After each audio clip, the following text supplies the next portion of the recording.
The stagecoach lurched to a stop in front of the Miles City, Montana depot, and William Nathaniel felt his heart hammering against his ribs as he clutched the worn photograph in his calloused hands. The woman in the picture looked to be about 25, with soft features and kind eyes, but when the coach door opened and a woman stepped down onto the dusty street, William's breath caught in his throat for an entirely different reason than he had anticipated. The woman who stood before him, adjusting her traveling hat and smoothing the wrinkles from her dark blue dress, was clearly not 25. She had to be at least 40, perhaps even 45, with silver streaks threading through her chestnut hair and fine lines around her eyes that spoke of years lived and experiences weathered.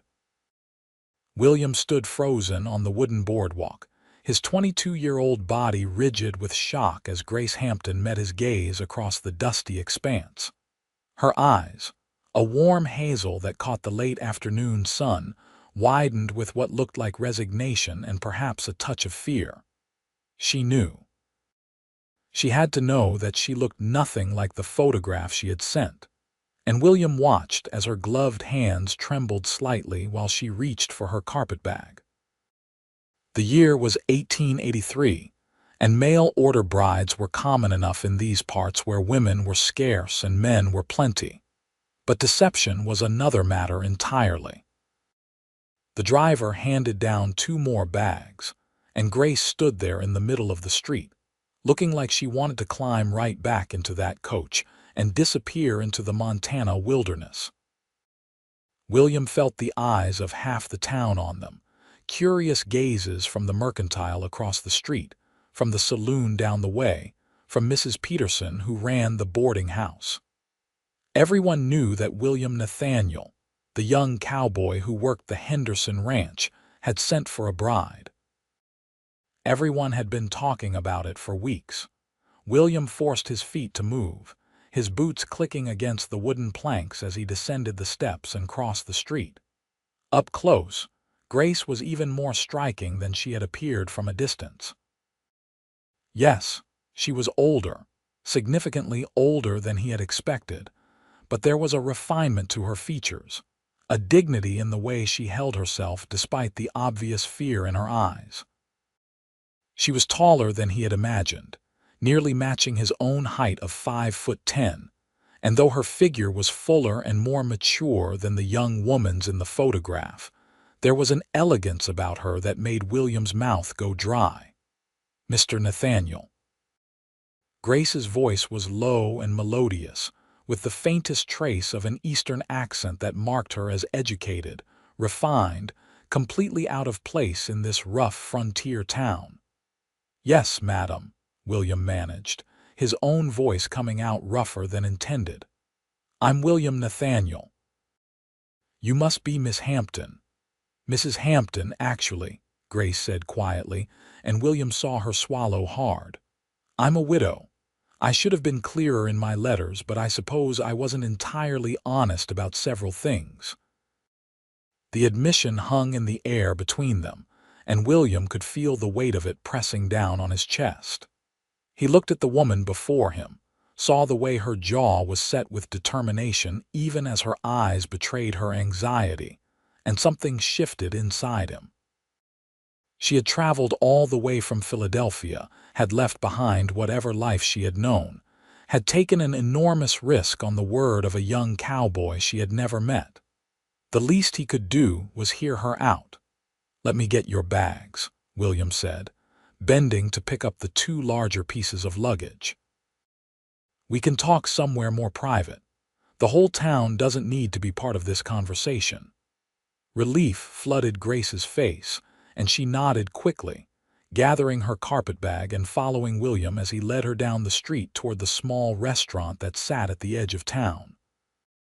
The afternoon sun beat down on them, and William could see the dust from the road clinging to Grace's dark dress, could see the exhaustion in the set of her shoulders. She had been traveling for days, perhaps weeks, and whatever else might be true, she deserved a meal and a chance to explain herself. The restaurant was nearly empty at this hour, the lunch crowd long gone and the dinner crowd not yet arrived. William chose a table in the back corner, away from the windows and the prying eyes of anyone who might pass by. He set Grace's bags down beside the table and pulled out a chair for her, and she sank into it with a grateful sigh that told him just how weary she truly was. "Thank you," Grace murmured, removing her gloves and setting them carefully on the table beside her reticule. Her hands were bare now, and William could see they were the hands of someone who had worked, with calluses at the base of her fingers and a slight roughness to the skin. Whatever else she might be, Grace Hampton was not some pampered society woman who had never known hardship. William ordered coffee and sandwiches from the proprietor, a grizzled old man named Henry who had the good sense not to ask questions, and then he settled into the chair across from Grace and waited. She looked at him for a long moment, her hazel eyes searching his face as if trying to read his thoughts, and then she took a deep breath and began to speak. "The photograph I sent you was taken 20 years ago," Grace said quietly. "I was 23 then, newly married, full of hope for the future. My husband was a good man, a merchant in Philadelphia, and we had a comfortable life. We were never blessed with children, though we tried for many years. He died 3 years ago, and he left me with debts I didn't know existed. The business had been failing for years, and he had borrowed money to keep it afloat, money he could never hope to repay." William listened, watching the way Grace's fingers twisted together in her lap, the way her voice remained steady even though he could hear the pain beneath the words. "I lost everything," Grace continued. "The house, the business, every possession of value. I went to live with my sister and her husband, but I was a burden to them, an extra mouth to feed and another body taking up space in their already crowded home. I saw an advertisement in the newspaper, one of many seeking mail-order brides for men out west, and I thought perhaps it was a chance for a new beginning." "So you lied about your age," William said, keeping his voice neutral. "Yes." Grace met his gaze directly, and he had to admire her courage in not looking away. "I lied because I knew no man would want a woman of 43 as his bride. I knew that youth and beauty are what men seek, especially young men like yourself who have their whole lives ahead of them. But I was desperate, Mr. Nathaniel. I had nowhere else to turn, no other options available to me. I told myself that if I could just get here, if I could just meet you face to face, perhaps you would see that I could be a good wife, that I could manage a household and be a companion, even if I wasn't what you expected." William sat back in his chair, processing her words.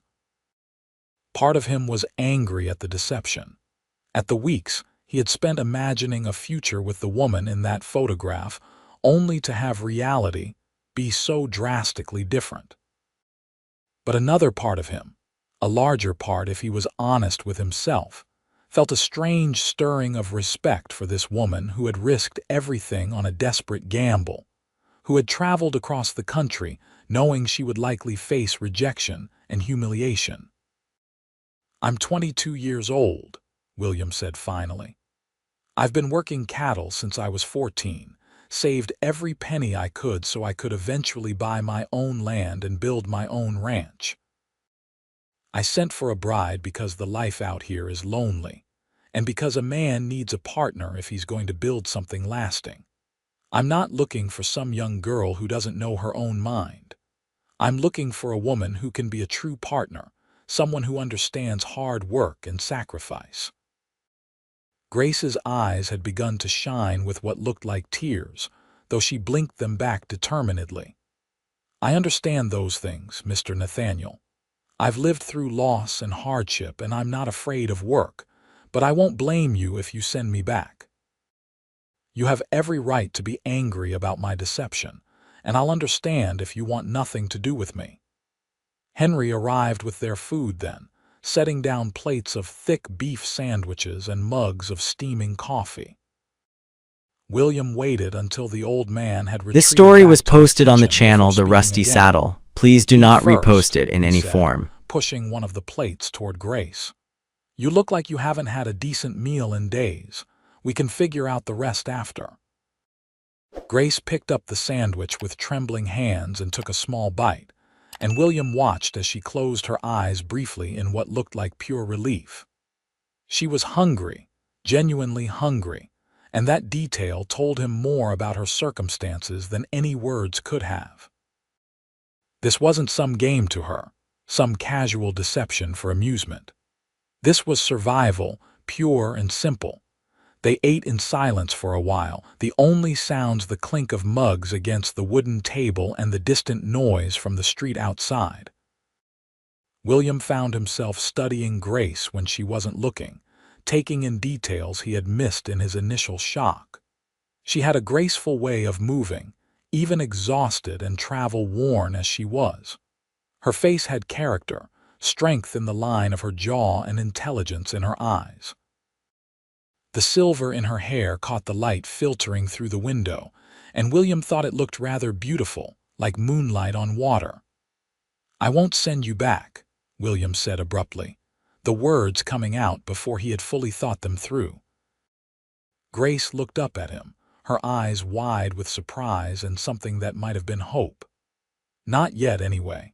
I think you deserve a chance to prove yourself, and I think I deserve a chance to get to know the real you, not the woman in some decades-old photograph. What are you suggesting?" Grace asked carefully, setting down her half-eaten sandwich. "I'm suggesting we start over," William said, leaning forward and resting his forearms on the table. "We courted through letters, but those letters were based on falsehoods. So let's court properly now, face to face with honesty between us. I'll arrange for you to stay at the boarding house and we'll spend time together, get to know each other as we really are. If at the end of a month we both feel this could work, we'll get married as planned. If not, I'll pay for your passage back to Philadelphia and enough extra that you won't be destitute." Grace stared at him as if he had just offered her the moon and stars. "You would do that, after I deceived you?" "My mama raised me to believe that everyone deserves a second chance," William said, thinking of the woman who had died when he was 16, leaving him and his father to manage on their own until his father had passed 2 years later from pneumonia. "And I think there's more to building a life with someone than just what they look like or how old they are. Age means nothing to a true heart, my mama used to say."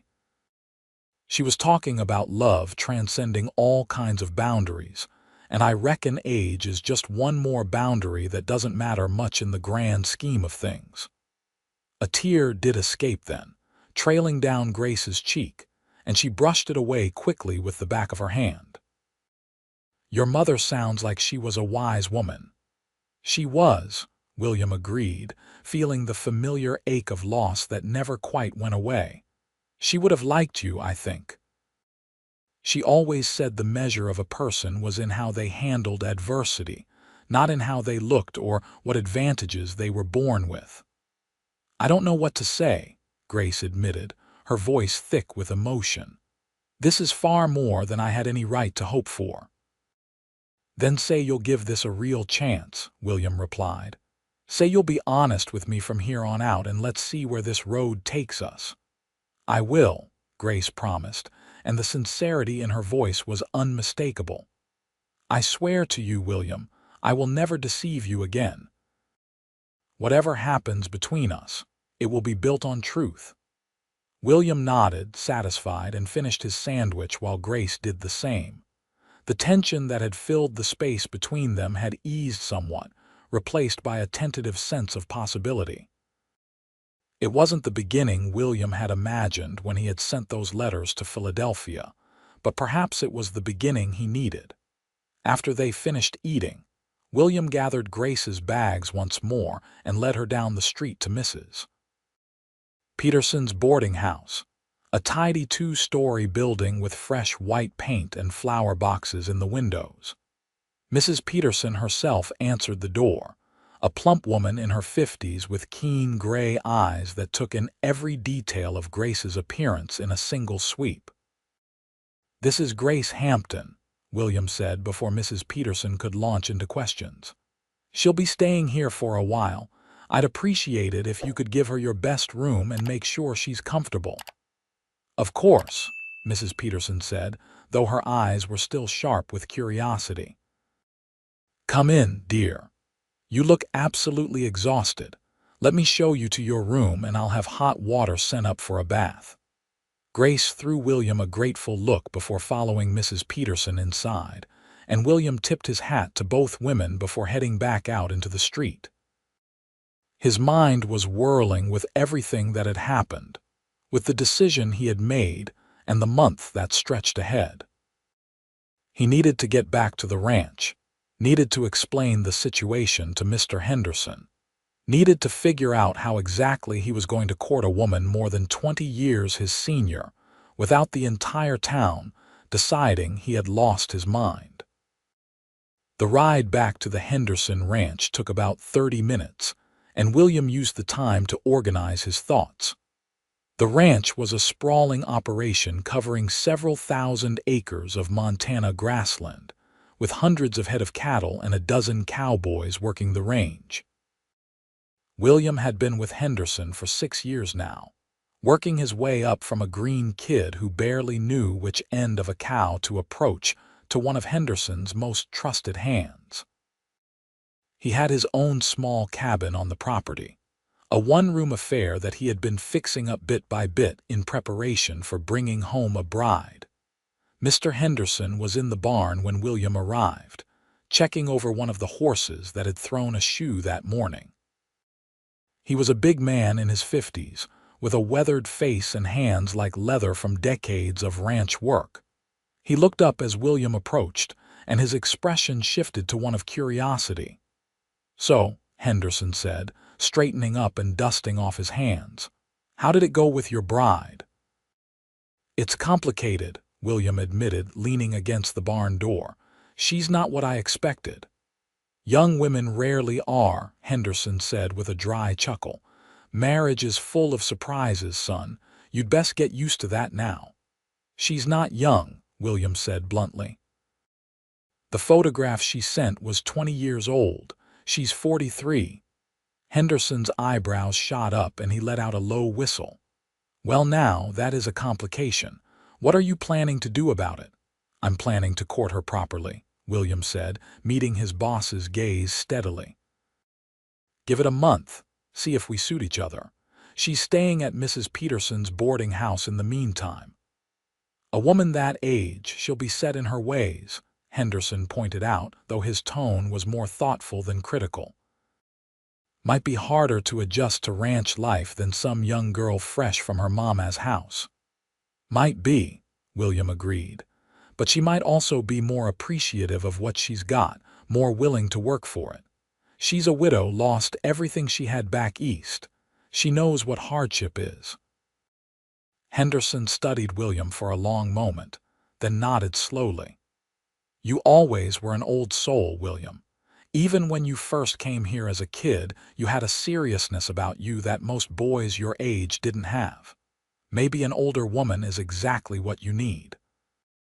Just make sure you're doing this for the right reasons, not out of some misguided sense of obligation." "I'm doing it because something in me wants to," William said honestly. "I looked at her, and yeah, I was shocked at first. But then I saw her courage, her dignity, the way she stood there knowing she might be sent right back where she came from. That takes strength, Mr. Henderson. That takes real character." "Then I'd say you made the right call," Henderson replied, clapping William on the shoulder. "Take whatever time you need to sort this out. Your work here has always been solid, and I trust you to handle your personal affairs with the same level of good judgment you bring to everything else." William felt a rush of gratitude toward this man who had been more of a father to him than his own father had ever managed to be. "Thank you, sir. I appreciate that more than I can say." The next morning, William rode into Miles City early, stopping by the general store to buy a bouquet of wildflowers that the shopkeeper's wife kept in a bucket This by the story was counter. posted on the channel The They were Rusty simple Saddle. Please flowers, do not nothing repost it in any fancy, form. but they had a wild beauty that William thought Grace might appreciate. He headed to the boarding house just as the sun was fully clearing the horizon, painting the sky in shades of gold and pink. Mrs. Peterson answered his knock with a knowing smile. "She's in the dining room having breakfast. Go on through." William found Grace sitting at a small table near the window, a cup of tea in front of her and a plate of eggs and toast barely touched. She was wearing a different dress today, a lighter brown that brought out the warm tones in her hair, and she had styled her hair more simply, pulled back from her face in a way that made her look younger, softer. She looked up when William entered, and her face brightened with genuine pleasure. "Good morning," William said, suddenly feeling awkward with the flowers in his hand. "I thought you might like these." Grace's eyes went to the flowers, and her expression melted into something so tender that William felt his chest tighten. "They're beautiful," she said softly, taking them from him with careful hands. "Thank you, William. It's been a very long time since anyone brought me flowers." "Then I'll have to make sure it doesn't go so long again," William replied, pulling out the chair across from her and sitting down. "Did you sleep well?" "Better than I have in months," Grace admitted. "Mrs. Peterson's beds are far more comfortable than the bunks on the train, and the quiet here is a blessing after the noise of the city. I'd forgotten how peaceful the countryside could be." "You've been to the country before?" William asked, accepting a cup of coffee from Mrs. Peterson when she bustled over with the pot. "I grew up on a farm in Pennsylvania," Grace said, a note of nostalgia entering her voice.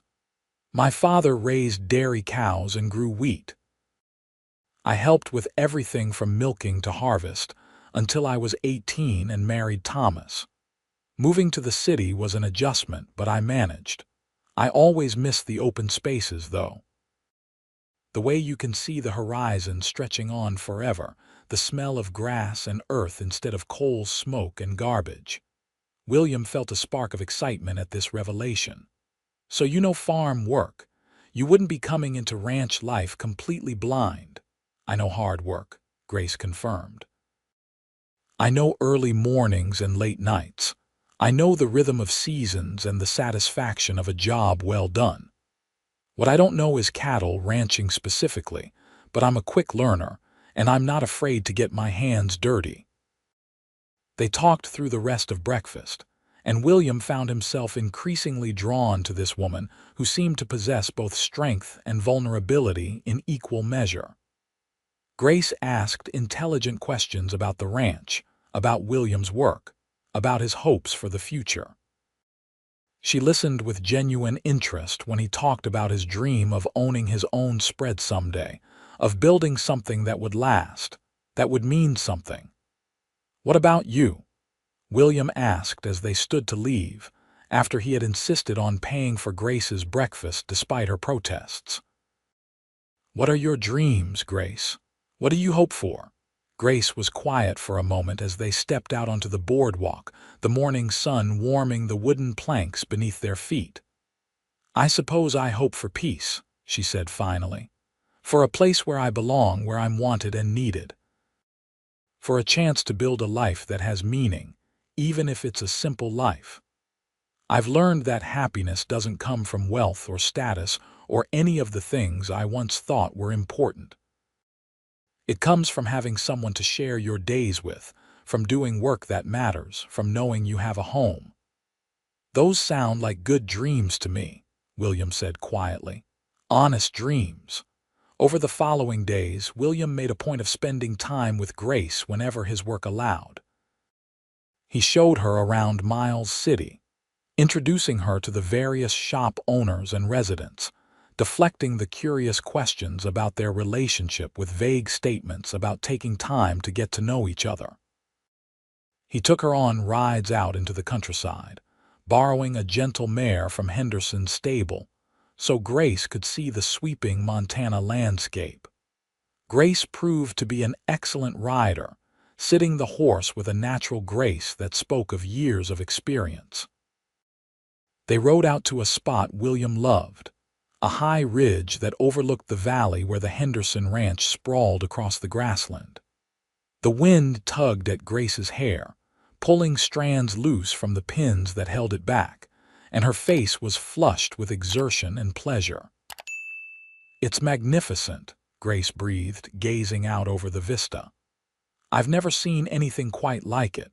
The way the land just rolls on, the sky so big you feel like you could fall right into it." "This is what I want," William said, gesturing to the land below them. "Not this exact spot, but something like it. A piece of land I can call my own, where I can raise cattle and horses, where I can build a house and know that it's mine, that no one can take it away." Grace turned to look at him, and there was understanding in her eyes. "You want roots, security. The kind of permanence that can only come from owning something outright." "Yes," William said, grateful that she grasped it so easily. "My folks never owned anything. We moved from place to place, always working someone else's land, always at the mercy of landlords and bosses. I swore when I was old enough that I'd never live that way, that I'd work until my hands bled if that's what it took to have something of my own." "That's admirable," Grace said, "and I think you'll achieve it, William. You have the determination and the work ethic, and those are the things that matter most." As the days turned into a week, then 2 weeks, William found himself looking forward to his time with Grace with an eagerness that surprised him. She was easy to talk to, with a dry sense of humor that caught him off guard and made him laugh more than he had in years. She was intelligent and well-read, able to discuss everything from politics to poetry. But she never made William feel ignorant or lacking despite his limited formal education. Instead, she seemed genuinely interested in his observations and opinions, treating him as an equal despite the difference in their ages and backgrounds. They fell into a comfortable rhythm, meeting for breakfast at the boarding house most mornings, then spending a few hours together before William had to return to the ranch for afternoon work. Some days they rode. Other days they simply walked through town or sat on the porch of the boarding house talking. Grace shared stories from her life in Philadelphia, painting pictures of a world so different from William's experience that it might as well have been on another continent. William, in turn, told her about growing up on the frontier, about learning to rope and ride, about the first time he had helped birth a calf and the mixture of terror and wonder he had felt. It was during their 3rd week together that William realized he was falling in love with Grace Hampton. The realization hit him one evening as they sat on the porch watching the sun set, painting the sky in shades of orange and purple.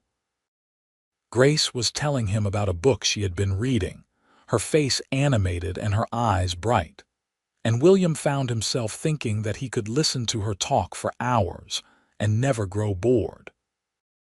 More than that, he found himself wanting to protect her, to provide for her, to see her smile every single day for the rest of his life.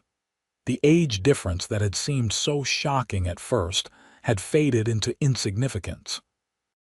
When William looked at Grace, he didn't see a woman 21 years older than himself. He saw a partner, a companion, someone who understood him in ways no one else ever had. He saw a woman who had survived loss and hardship and emerged stronger for it, who had the courage to risk everything for a chance at happiness. He saw the woman he wanted to build a life with. The question was whether Grace felt the same way.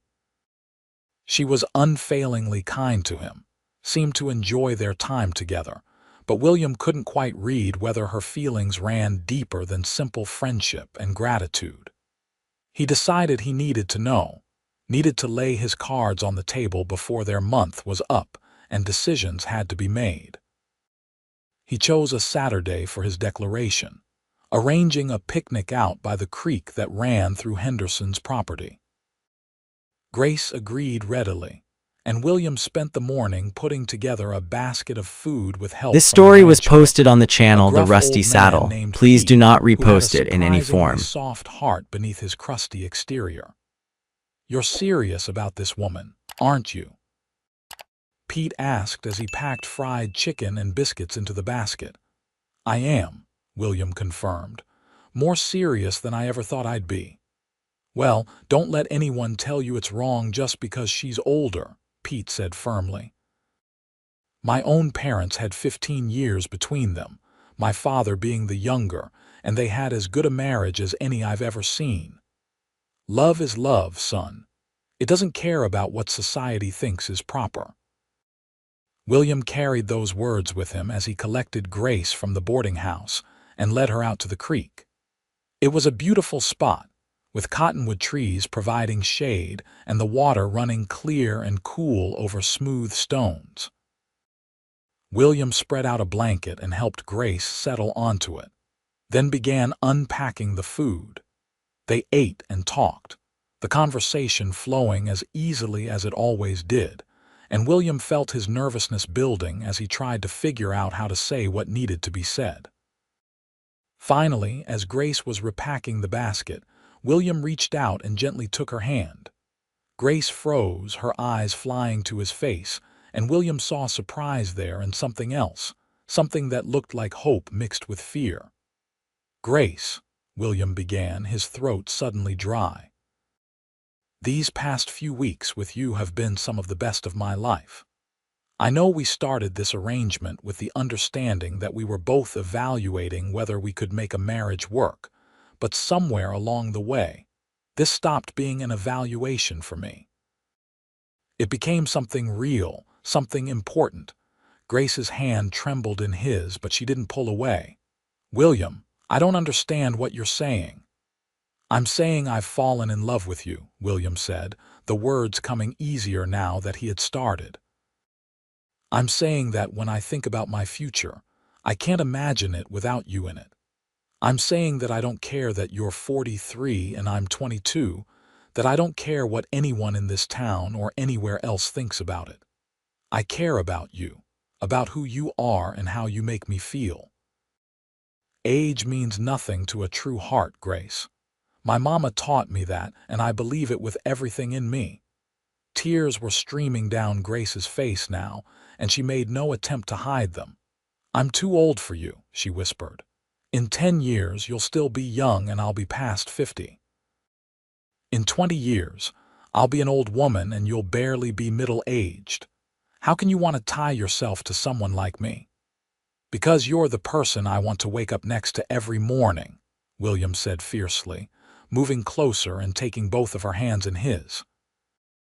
"Because when I talk to you, I feel heard and understood in ways I never have before. Because you're strong and brave and kind, and because when I look at you, I see my future, Grace. I see everything I want." "I love you too," Grace said brokenly, the admission torn from her like a confession. "I've been trying so hard not to, telling myself it was impossible, that I had no right to love someone so much younger than myself. But I do, William. I love you so much it terrifies me." William pulled her into his arms then, and Grace came willingly, burying her face against his chest as she cried. He held her tightly, one hand stroking her hair, murmuring reassurances that he wasn't entirely sure she could hear through her tears. When she finally calmed, pulling back to look up at him with red-rimmed eyes, William cupped her face in his hands and kissed her. It was a gentle kiss, tentative and sweet, but it sent electricity racing through William's veins. Grace responded after a moment of surprise, her arms coming up to wrap around his neck, and the kiss deepened into something that spoke of all the longing and hope and fear that had been building between them for weeks. When they finally broke apart, both breathing hard, William rested his forehead against Grace's and smiled. "Marry me," he said. "Not because of some arrangement or out of obligation, but because we love each other and want to build a life together. Marry me, Grace." "Yes," Grace breathed, laughing and crying at the same time. "Yes, William, I'll marry you." They were married the following week in a simple ceremony at the small church in Miles City. Mr. Henderson stood up as William's witness and Mrs. Peterson stood up for Grace, both of them beaming with approval. The preacher raised an eyebrow at the age difference but said nothing, performing the ceremony with appropriate solemnity. When William slipped the simple gold band onto Grace's finger, a ring he had purchased with money saved from years of hard work, he felt a sense of rightness settle over him that made every doubt and uncertainty worth it. The town gossips had plenty to say, of course. William heard the whispers, saw the looks, noted the way some people treated Grace with barely concealed disdain. But he also saw the people who offered genuine congratulations, who judged them on their obvious affection for each other rather than their ages. Mr. and Mrs. Henderson threw them a small reception at the ranch house, and several of the other ranch hands offered their good wishes along with some good-natured ribbing about William's choice of an experienced woman over a green girl. William took Grace home to his cabin that first night as man and wife, carrying her over the threshold despite her laughing protests that she was too heavy. The cabin was small, just one main room with a sleeping area curtained off in the corner, but William had spent the past week making it as nice as he could. He had built a proper bed frame and purchased a new mattress, had scrubbed every surface until it gleamed, had even picked more wildflowers to put in a jar on the table. "It's not much," William said, suddenly nervous as Grace looked around. "But it's ours, and I promise I'll build you something better as soon as I can." "It's perfect," Grace said softly, turning to face him. "It's more than I ever hope to have again. A home, a husband who loves me, a chance at real happiness. How could I ask for anything more?" Their first night together was tender and passionate in equal measure. Two people learning each other's bodies and hearts, building the foundation of intimacy that would sustain them through the years ahead. William had limited experience with women, just a few encounters with saloon girls that had left him feeling empty and slightly ashamed. This was different. This was making love to someone who mattered, and the difference was profound. Grace was patient with his inexperience, guiding him with gentle touches and whispered words, and William discovered that pleasing her brought him more satisfaction than his own pleasure. They fell asleep tangled together, and when William woke in the early morning light to find Grace still in his arms, he felt a contentment so complete it almost frightened him. Life settled into a new normal over the following months. Grace proved to be everything she had promised and more. She was an excellent cook, turning out meals that had the other ranch hands begging for invitations to dinner. She kept their cabin spotless and comfortable, sewing curtains for the windows and braided rugs for the floor. She tended a small garden behind the cabin, growing vegetables and herbs that supplemented their diet and could be preserved for winter. But Grace was more than just a good housekeeper. She took a genuine interest in the ranch work, often riding out with William when he was checking fence lines or moving cattle. She learned to recognize individual cows by their markings, understood the rhythms of ranch life, and proved herself capable of handling medical emergencies when one of the hands got thrown from a horse and broke his arm. Her steady competence in splinting the injury and keeping the man calm until the doctor could arrive earned her respect from even the most skeptical of the ranch workers. William watched his wife bloom in the Montana sunshine, her face losing the drawn, anxious look it had held when she first arrived. She gained weight, her figure filling out into womanly curves that William found incredibly attractive. She laughed more, smiled more, seemed younger somehow despite the gray in her hair. When William mentioned this observation one evening, Grace had cupped his face in her hands and told him it was because she was This happy, story was truly posted on the happy, channel The for the Rusty first time Saddle. in Please do years. not repost it in any form. Winter came to Montana with a vengeance, snow piling up in drifts that reached past the windows of their cabin. William worked long hours helping to bring cattle in from the high pastures, ensuring they had shelter and feed to survive the brutal cold. Grace kept the cabin warm and welcoming, hot meals and a cheerful fire always waiting when William stumbled in half-frozen after a day in the saddle. It was during one of those long winter evenings, with the wind howling outside and the two of them huddled close to the fire, that Grace told William she might be pregnant. She said it tentatively, as if afraid of his reaction, and William felt his heart nearly stop in his chest. "Are you certain?" he asked, hardly daring to hope. "Not entirely," Grace admitted, "but I've missed my monthly courses and I've been feeling queasy in the mornings. I'm 43, William. I never thought I would have a child at my age, never thought it was possible after all the years with Thomas when nothing happened. But I hope, that I might be carrying our baby." William pulled her into his arms, overwhelming emotions threatening to choke him. "That would be incredible," he managed. "Amazing. Are you happy about it?" "Terrified," Grace said honestly. "But yes, happy. So very happy." The doctor confirmed it a few weeks later when the weather cleared enough for them to make the trip into Miles City. Grace was indeed pregnant, due sometime in late summer. The doctor warned them that pregnancy carried more risks for a woman of Grace's age, that they would need to be careful and watchful, but he saw no reason why she couldn't carry the baby to term successfully. The pregnancy progressed smoothly through the spring, Grace's belly swelling with their child as the Montana landscape burst into life around them. William found himself even more protective than before, constantly worried about Grace overexerting herself, but she brushed off his concerns with good-natured exasperation. "Women have been having babies for thousands of years," she reminded him. "I'm not made of glass, William. I need to keep active, keep my body strong for the birth." Still, William insisted on taking over more of the household chores, and he began building an addition to their cabin, a second room that would serve as a nursery. Mr. Henderson gave him time off for the project, and several of the other ranch hands pitched in to help.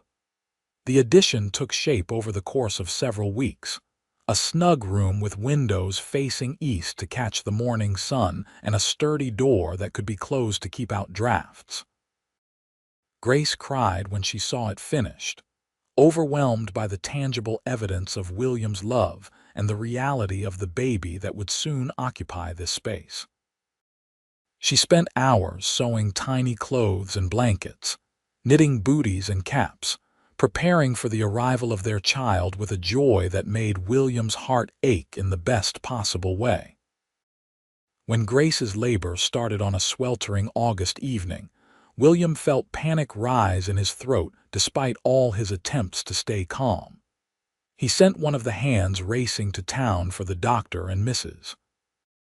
Henderson, who had experience as a midwife, and then he stayed by Grace's side, holding her hand and trying not to let his fear show. The labor was long and difficult, lasting through the night and into the next afternoon. William watched helplessly as Grace struggled and suffered, her face pale and drawn with exhaustion, and he prayed harder than he had ever prayed in his life. Mrs. Henderson remained calm and capable, guiding Grace through each contraction, checking her progress, offering encouragement and support. The doctor arrived just before noon, examined Grace, and declared that everything was progressing normally, even if it was taking time. Finally, As the sun was beginning its descent toward the horizon, William's son was born, entering the world with a lusty cry that filled the cabin. William stared in awe at the tiny, red-faced creature the doctor placed in his arms, at the miniature fingers and toes, the shock of dark hair, the eyes that blinked up at him with unfocused wonder. "He's perfect," William breathed, carefully carrying the baby over to where Grace lay exhausted but smiling on the bed. "Grace, he's absolutely perfect." "Let me see my son," Grace said weakly, and William gently placed the baby in her arms. Grace looked down at the child with an expression of such profound love and wonder that William felt tears sting his eyes. "Hello, little one. We've been waiting for you." They named him Walter Henry Nathaniel, after William's father and the old man who ran the restaurant where William and Grace had first really talked. Walter was a good baby, healthy and strong, with an appetite that had Grace nursing him what felt like constantly those first few weeks. William spent every moment he could spare from work helping care for his son, learning to change diapers and soothe fussy crying, marveling at every small development. The other ranch hands were surprisingly supportive, stopping by to meet the new baby and offering awkward but sincere congratulations. Even the town gossips seemed to soften in the face of William's obvious devotion to his family. It was hard to maintain disapproval when confronted with the clear evidence of genuine love and happiness. As Walter grew from infant to toddler, thriving in the wide, open spaces of Montana, William continued to save every penny he could, working extra hours and taking on additional responsibilities at the ranch.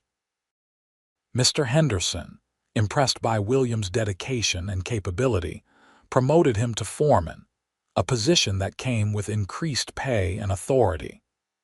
With the extra income, William was finally able to begin seriously pursuing his dream of owning his own land. It took 3 more years, 3 years of scrimping and saving and sacrificing, but finally, William had enough money to make a down payment on a section of land about 5 miles from the Henderson Ranch. It wasn't large, only 640 acres, but it was theirs, legally registered in both William and Grace's names. William stood on that land with his wife and son beside him, and felt a pride so intense it made his chest tight. "This is it," he said to Grace, gesturing to the rolling grassland around them. "This is where we build our future. Our son will grow up on land that belongs to him, that can't be taken away. He'll have what I never had, what you lost. He'll have roots, a legacy." Grace leaned against him, Walter squirming in her arms and demanding to be put down so he could chase grasshoppers. "We'll build something wonderful here," she said. "Something that will last." And they did. Over the next several years, William and Grace built their ranch from nothing, working dawn to dusk to turn raw land into a functioning operation. William started with a small herd of cattle purchased from Henderson at a fair price, and slowly built up the numbers through careful breeding and management. Grace managed the household, raised their son, and kept the accounts, her education and business sense proving invaluable as they navigated the financial complexities of ranch ownership. The house they built was modest but solid, a 2-story structure with a wide porch and large windows that let in the Montana sunshine. Grace designed the layout, including specific spaces for Walter to play and study, and William built it with his own hands over the course of 2 years, working in every spare moment. When they finally moved in, leaving the cabin on Henderson's property behind, it felt like a coronation, a claiming of everything they had worked so hard to achieve. Walter grew into a bright, energetic boy who loved the ranch life as much as his parents did. He learned to ride almost before he could walk, and he followed William around whenever possible, asking endless questions about the cattle and horses and the workings of the ranch. Grace taught him to read and write, and eventually they hired a tutor from town to come out twice a week to continue Walter's education. When Walter was 5, Grace discovered she was pregnant again, a development that shocked everyone including the doctor, who had assumed Grace was past childbearing age at 48. This pregnancy was harder than the first, and Grace spent the last 2 months on bed rest per the doctor's orders. William hired a woman from town to help with the household and care for Walter, and he spent every free moment at Grace's side, reading to her, talking with her, holding her hand. Their daughter, Genevieve Nathaniel, was born on a crisp October morning, smaller than Walter had been but equally healthy. She had Grace's hazel eyes and William's dark hair, and she wrapped both parents around her tiny fingers. This story from the was moment of her posted on the birth. channel The Rusty Saddle. Walter Please do was not repost fascinated it in by any his baby form. sister, gently touching her tiny hands and declaring that he would protect her always. The ranch continued to prosper as the years passed. William's reputation as a fair and knowledgeable cattleman spread, and he was able to expand his herd and his land holdings. By the time he was 35, the ranch was one of the most successful operations in the region, and William had achieved every goal he had set for himself as a young man. But more than the material success, more than the land or cattle or money in the bank, what mattered was the life he had built with Grace. Grace at 56 was still beautiful to William, her hair now completely silver, her face lined with laugh lines and crow's feet from years of smiling in the Montana sun. She moved a bit slower than she had when they first married, complained sometimes of aching joints, but her mind was as sharp as ever and her love for William and their children never wavered. She was the heart of their home, the center around which everything else orbited, and William fell in love with her anew every single day. Walter grew into a strong, capable young man who took to ranching as if born to it. At 18, he was already helping to manage significant portions of the operation, and William knew that the ranch would be in good hands when the time came to pass it on to the next generation. Genevieve, at 13, was showing signs of the same sharp intelligence her mother possessed, along with a fierce independence that both delighted and occasionally exasperated her parents. One evening, as William and Grace sat on their porch watching the sun set over land they owned, land they had built into something meaningful, Grace turned to William and smiled. "You ever regret it?" she asked. "Choosing me, marrying someone so much older? You could have had a young wife, more children, a different life." William took her hand, the same hand he had held on that first day in the restaurant, the hand that had worn his ring for over a decade. "I have never, not for one single moment, regretted choosing you," he said firmly. "You gave me everything I ever wanted and things I didn't even know I needed. You gave me love and partnership and family. You gave me a home in every sense of that word. Age means nothing to a true heart, Grace. I knew that when I was 22, and I know it even better now." Tears shimmered in Grace's eyes, but they were happy tears, the tears of a woman who knew she was loved completely and unconditionally. "I'm so grateful I took that chance," she said, "that I got on that train and came to Miles City despite my fear. You saved me, William. You gave me a life worth living." "We saved each other," William corrected gently. "We built this life together, and there's no one else I would rather have shared it with." As the years continued to pass, William and Grace settled into the comfortable rhythm of a long marriage.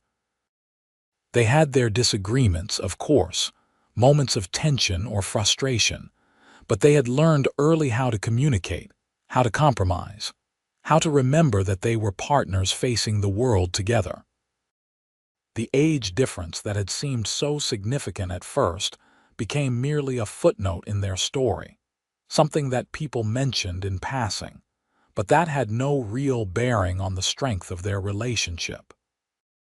Grace's health began to decline when she reached her early 60s.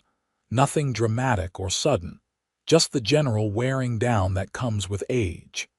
She tired more easily, needed more rest, found it harder to manage the physical demands of ranch life.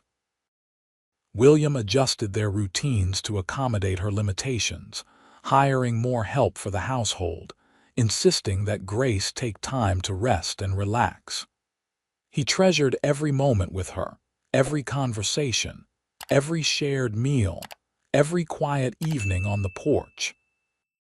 Walter married at 23, bringing home a young woman from town named Elizabeth, who quickly proved herself to be a hard worker and a good match for the ranch life. William and Grace welcomed her warmly, and Grace took great joy in teaching her new daughter-in-law the ways of the household, passing on recipes and techniques she had perfected over the years. Elizabeth gave birth to William and Grace's first grandchild, a boy named Thomas in honor of Grace's first husband, and Grace held that baby with tears of joy streaming down her face. Genevieve showed no interest in marrying young, instead expressing a desire to attend normal school and become a teacher. William and Grace supported her ambitions, proud of their daughter's intelligence and determination. She left for school in Helena when she turned 18, promising to visit often, and Grace cried for a week after her daughter's departure, even as she proclaimed her pride in Genevieve's accomplishments. William turned 40 the same year Genevieve left for school, a milestone that made him pause and reflect on the life he had lived. He had achieved everything he had dreamed of as a young man and so much more. He had a successful ranch, a family he adored, respect in his community, and most importantly, he had Grace. The woman who had stepped off that stagecoach 18 years ago, scared and uncertain but determined to make a new life, had become the foundation of everything he held dear. Grace at 61 was slowing down noticeably, spending more time in her chair by the fire, less time actively involved in the daily workings of the ranch. William watched her with a mixture of love and concern, noting the way she sometimes seemed to struggle for breath, the way her hands shook slightly when she tried to do delicate work. The doctor, when consulted, said it was simply age, that Grace's heart was wearing out after 6 decades of use. There was nothing to be done, except make her comfortable and ensure she didn't overexert herself. One late spring afternoon, as apple blossoms drifted down from the tree Grace had planted years ago, she and William sat together on the porch as they had done countless times before. Grace was wrapped in a shawl despite the warmth of the day, and her breathing was labored. But she was smiling, looking out over the land they had built together with clear satisfaction. "This has been a good life, William," Grace said quietly. "Better than I ever imagined possible when I left Philadelphia all those years ago. Thank you for taking a chance on an older woman who lied about her age." "Thank you for being brave enough to come west," William replied, his voice thick with emotion. "Thank you for giving me the chance to know you, to love you, to build this life with you." "Promise me something," Grace said, turning to look at him with those hazel eyes that still had the power to stop his heart. "Promise me that when I'm gone, you won't be alone. You're still young, William. You'll have years ahead of you, and I want you to live them fully to find happiness again." "Don't talk like that," William protested, even though he knew it was foolish to pretend. Grace was dying, slowly but inevitably, and they both knew it. "I need to say it," Grace insisted.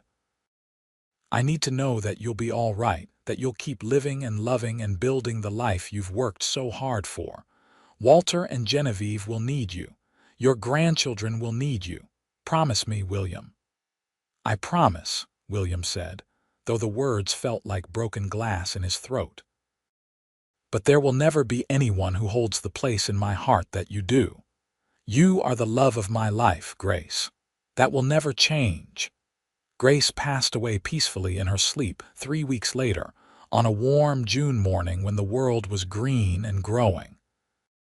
William woke to find her still and cold beside him, and for a moment he couldn't breathe, couldn't think, couldn't process the reality that she was gone. He sat with her for a long time, holding her hand, memorizing every detail of her This face, story was posted saying on the all the channel The things he Rusty should have Saddle. said when she Please could do not still hear repost them. it in any form. The funeral was attended by what seemed like half the county, a testament to the respect and affection Grace had earned during her years in Montana. People spoke of her kindness, her generosity, her strength, her intelligence. William stood by her grave and felt hollowed out, as if someone had scooped away everything vital inside him and left only an empty shell. The weeks and months that followed were the hardest of William's life. He went through the motions of living, managing the ranch, caring for his family, but everything felt gray and flat without Grace. Walter and Elizabeth moved into the main house to keep him company, and little Thomas provided moments of brightness with his childish laughter and endless energy. Genevieve came home from school and stayed through the summer, and her presence was a comfort even as she reminded William painfully of her mother. But slowly, painfully, William began to heal. He began to remember Grace, not with sharp grief, but with fond nostalgia, celebrating the years they had shared rather than mourning the years they wouldn't have. He threw himself into the ranch work, into teaching Walter everything he knew, into being a good grandfather to Thomas and the other grandchildren who came along as the years passed. He watched Genevieve graduate from normal school and take a teaching position in Miles City, beaming with pride at her accomplishments. He saw Walter expand the ranch further, building on the foundation William had laid. William never remarried, though there were a few widows in town who made it clear they would welcome his attention. He had loved once, deeply and truly, and that was enough for him. He kept Grace's photograph on his bedside table, along with the old, faded picture she had sent him all those years ago, and sometimes he would look at both and marvel at the journey they had taken together. On the 20th anniversary of their first meeting, William rode into Miles City and stopped at the spot where Grace had stepped off that stagecoach. He stood there for a long time, remembering the shock of seeing her, the courage it had taken to give her a chance, the rightness he had felt even in that first confusing moment. He thought about the words he had spoken to her that day, words his mother had taught him. Age means nothing to a true heart. Those words had proven prophetic, had shaped the course of his entire life. His heart had been true, and Grace's heart had been true, and together they had built something beautiful and lasting. The age difference that had seemed so important to everyone else had meant nothing in the face of genuine love and partnership. They had proven that what matters in a marriage is not how many years someone has lived, but how much love they have to give. William lived to be 78, a long and fulfilling life by anyone's standards. In his final years, he was surrounded by children and grandchildren and even great-grandchildren, all of them beneficiaries of the legacy he and Grace had built together. The ranch continued to thrive under Walter's management, and Genevieve's children showed signs of the same intelligence and determination their grandmother had possessed. When William died peacefully in his sleep on a cold winter night, his last conscious thoughts were of Grace, of the life they had shared, of the love that had sustained him through nearly 6 decades. He was buried beside her in the small cemetery outside Miles City, their graves marked with simple stones that bore their names and the words William had chosen long ago. Age means nothing to a true heart. Walter and Genevieve stood together at their father's funeral, hands clasped, tears streaming down their faces. They spoke of his love for their mother, of the example he had set in choosing partnership over convention, in building a life based on respect and genuine affection rather than societal expectations. They spoke of the legacy he had left them, not just the physical ranch but the values and principles that had guided his life. "He taught us that love is about choice," Genevieve said to the assembled mourners. "Every single day, he chose to love our mother, to honor her, to build their life together. It didn't matter that she was older, that people thought their marriage was strange. What mattered was that they chose each other, every day, for nearly 20 years. That's the kind of love I want, the kind of love everyone should want." In the years that followed, the story of William and Grace Nathaniel became something of a legend in Miles City. People told it to their children and grandchildren, pointing to it as an example of true love overcoming obstacles, of courage rewarded, of the beauty that can come from taking chances. The ranch they had built together continued to prosper, passed down through generations of Nathaniels. Each one taught the values of hard work, integrity, and the importance of choosing love over convention.